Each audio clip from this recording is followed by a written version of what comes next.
Hillary Clinton waxay samaysay taariikh markii ay noqotay haweeneydii ugu horeysay ee mid ka mid ah xisbiyada waaweyn ee waddanka Mareykanka oo ay caleema saareen inay noqoto madaxweyne.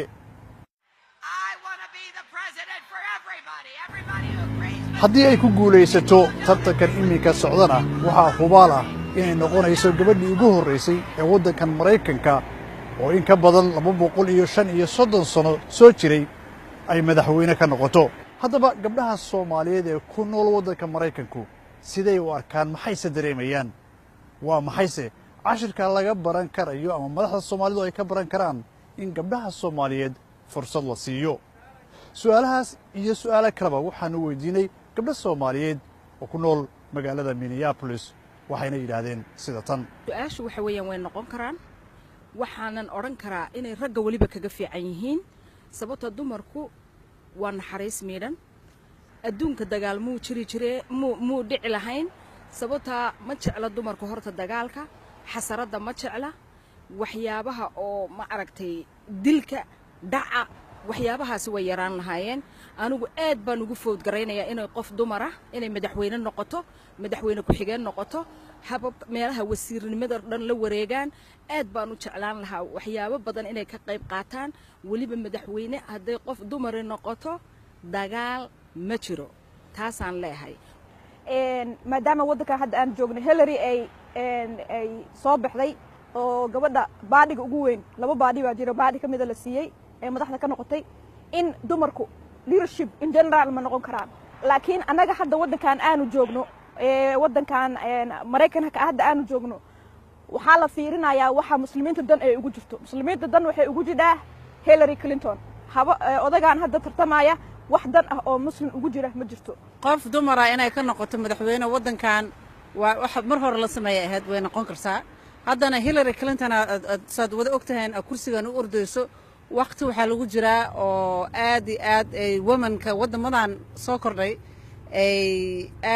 aad uga dadaalayaan siday u noqon lahaayeen ama madaxnimo ha noqoto ama xafiisyo kale ha u ordaan sida prime minister ama officeada in general dumarku madaxweyne way noqon karaan dumarku waa laf dhabarta nolosha haddaad aragtid guri kasta hooyaa ka soo jeeda wuxuuna ku dhisan yahay nabad marka anigu waxay ila muuqataa inay madaxweyne qof dumar uu noqon karo. Hillary Clinton hadday u taliso waddankan ma sha Allah muslimiinta waa liiwaanayaan oo maxaa la faa'iido weyn bay u tahay dumarka iyo Soomaalideena waxaan aaminsanahay Hillary Clinton inay wax weyn u qabanayso. siyaasiyiinta waddankeenu waxay ka baran karaan in ay noqdaan dad xoog leh oo aad iyo aad isugu duuban oo team ah waliba markay wada shaqaynayaan ha noqdaan wasiirada ha noqdaan muxuu ahaa ambaasadorada ha noqdaan madaxweynayaasha wasiir ku xiriyeyaasha kulli waxyaabo badan bay ka baran karaan dumarka waxaan ka baran karnaa anaga waliba haddaan Soomaali nahay hadday qof dumar madaxweyne noqoto inaan ka baranno in annagana aan waddankeena waa degilayaa saa u jeedida qof dumar oo madaxweyne noo noqdo oo dumarku ay noo galaan baarlamaanka oo dumarku ku bataan ma aragtay meelaha siyaasadda saasaan anigu aan ma aragtay qabaa dumarka marka la fiiriyo waxyaalo badan ayay uga fiican yihiin ragga marka la fiiriyo waddanka inuu hormaro dhaqaalaha ha noqoto ilmaha ha noqoto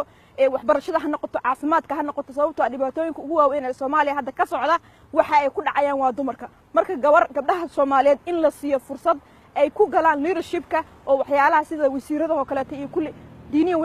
way ogashahay inay galaan siyaasiyiinta Soomaalida waxay ka baran karaan wayna haweenka uu kan u dhaafaan maxaa la dhahay inay dumarku wax noqon karaan hooyadu hadday guriga maamuli karto waxaan u maleynayaa baarlamaanka way maamuli karaan waxay maamuli karaan madaxweynimada ay maamuli karaan siyaasadda waddanka ay maamuli karaan dhaqaale badan waddanka way keeni karaan gabdhaha Soomaaliyeed waa in fursad la siiyo gabdhaha dhan adduunka dhan waa inay noqon karaan inay u ordaan kursiga madaxweynenimada siiba waddankan Mareykanka hadda waxay noo noqon doontaa hadday la doorto Hillary Clinton waxay na tusaysaa dumarka Soomaaliyeed in aan mustaqbalka ay fiican tahay waqti waxa lagu jiraa 2016 oo dumarkii ay aad u dagaalamaan wax barteen maalin walba ay shaqeeyaan marka hadday kursi u ordaan ama ay kursiga ay raayso waxay noo tahay tusaale in aan gaari karno in kursiga mustaqbalka oo madaxweynenimo aan heli karno. cod qiyaaseedka la sameeyay waddanka Mareykanka waxa uu tusayaa in gabdhaha ku nool waddanka Mareykanku boqolkiiba 80 ay u codaynayaan haweeneyda Hillary Clinton.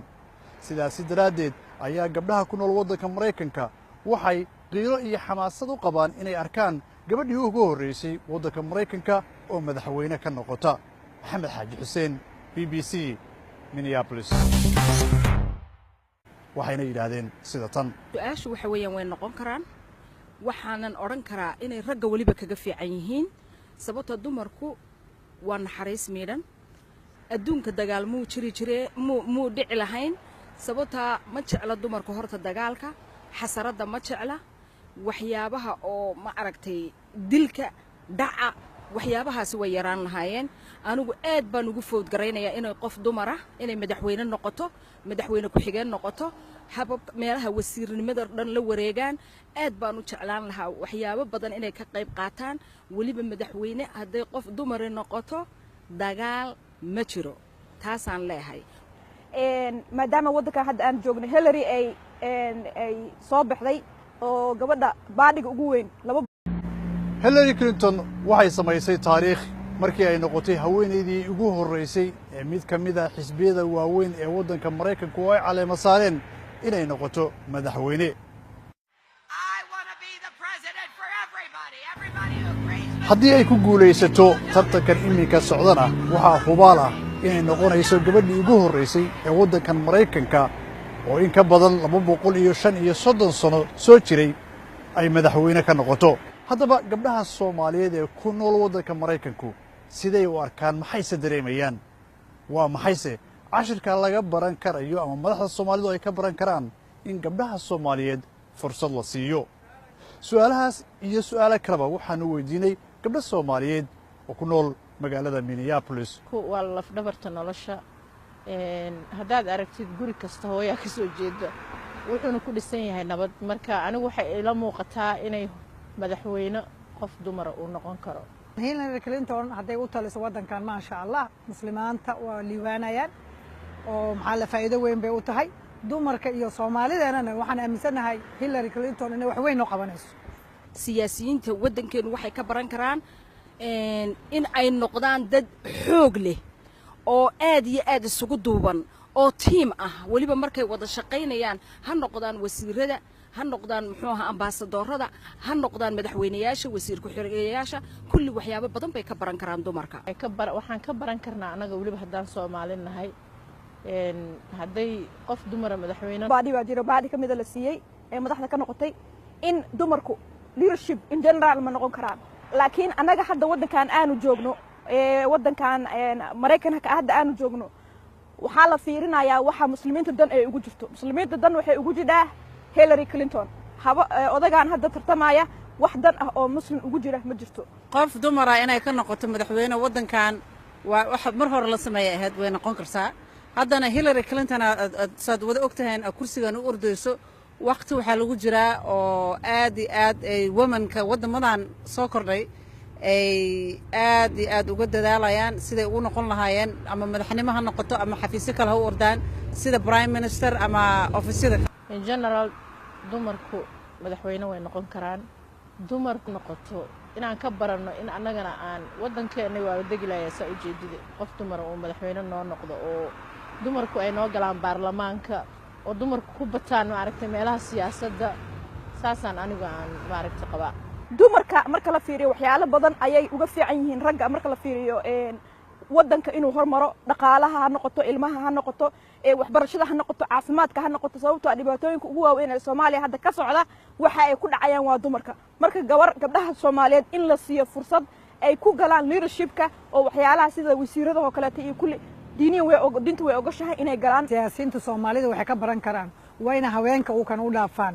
maxaa la dhahay inay dumarku wax noqon karaan hooyadu hadday guriga maamuli karto waxaan u maleynayaa baarlamaanka way maamuli karaan